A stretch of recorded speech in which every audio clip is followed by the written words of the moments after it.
വിവാദങ്ങൾക്കിടയിൽ മുതിർന്ന കോൺഗ്രസ് നേതാവ് A K ആന്റണിയുമായി കൂടിക്കാഴ്ച നടത്തി പ്രതിപക്ഷ നേതാവ് വി ഡി സതീശൻ. വെള്ളിയാഴ്ച KPCC ആസ്ഥാനത്തായിരുന്നു ഈ കൂടിക്കാഴ്ച. നിലവിലെ എല്ലാ കാര്യങ്ങളും ആന്റണിയെ ബോധ്യപ്പെടുത്തിയെന്നായിരുന്നു വി ഡി സതീശന്റെ പ്രതികരണം. KPCC പുനഃസംഘടന, യൂത്ത് കോൺഗ്രസ് പുനഃസംഘടന, KPCC സെക്രട്ടറി പട്ടിക പുറത്തുവരാത്തത്, അങ്ങനെ നിലവിൽ ഒരുപിടി വിവാദങ്ങൾ നേതാക്കൾക്കിടയിൽ കത്തി നിൽക്കുമ്പോഴാണ് വി ഡി സതീശൻ എ കെ ആന്റണിയെ നേരിൽ കാണുന്നത്.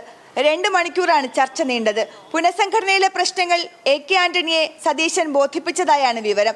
കേരളത്തിലേക്ക് മടങ്ങിയെത്താൻ ശ്രമിക്കുന്ന KC വേണുഗോപാൽ ആളുകളെ ഒപ്പം കൂട്ടാൻ സ്വന്തം പാളയത്തിൽ നിന്ന് തന്നെ ആളുകളെ കൂടുതലായി നിയമിക്കുന്നു എന്നുള്ള കാര്യവും സതീശൻ എ കെ ആന്റണിയെ അറിയിച്ചു. പട്ടികയിലെ പേരുകൾ എണ്ണി പറഞ്ഞായിരുന്നു ഇത്. യൂത്ത് കോൺഗ്രസ് പുനഃസംഘടനയിലെ പ്രശ്നങ്ങളും സതീശൻ എ കെ ആന്റണിയെ ബോധ്യപ്പെടുത്തി.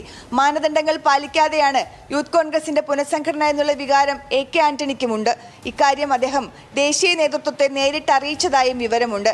നിലവിൽ പ്രശ്നങ്ങൾ പരിഹരിക്കാൻ രൂപീകരിച്ച കോർ കമ്മിറ്റിയിൽ അംഗമാണ് എ കെ ആന്റണി. അതുകൊണ്ടുകൂടിയാണ് ഈ കൂടിക്കാഴ്ചയും നിർണായകമാകുന്നത്. വരും ദിവസങ്ങളിൽ നേതാക്കൾക്കിടയിലെ തർക്കങ്ങൾ പരിഹരിച്ച് മുന്നോട്ടു പോകാൻ ചേരുന്ന യോഗത്തിൽ തന്റെ ഭാഗം എന്തായിരിക്കുമെന്ന് വ്യക്തമാക്കുകയായിരുന്നു ലക്ഷ്യം. എല്ലാ മാസവും നേതാക്കളെ നേരിൽ കാണുന്ന പതിവുണ്ടെന്നും അത്തരത്തിലുള്ള കൂടിക്കാഴ്ചയായിരുന്നു ഇതെന്നും എല്ലാ കാര്യങ്ങളും ബോധ്യപ്പെടുത്തിയിട്ടുണ്ടെന്നും വി ഡി സതീശൻ ന്യൂസ് മലയാളത്തോട് പ്രതികരിച്ചു. PV അൻവർ വിഷയം, രാഹുൽ മാങ്കൂട്ടത്തിനെതിരെയുള്ള നടപടി, KPCC പട്ടിക പുറത്തുവരാത്തതിലുള്ള നീരസം, തന്നെ ഒറ്റപ്പെടുത്തുന്നു എന്നുള്ള വികാരം, അങ്ങനെ സകലതും എ കെ ആന്റണിയോട് പറഞ്ഞു വച്ചാണ് വി ഡി സതീശൻ മടങ്ങിയത്. PR Praveena, news Malayalam, Thiruvananthapuram.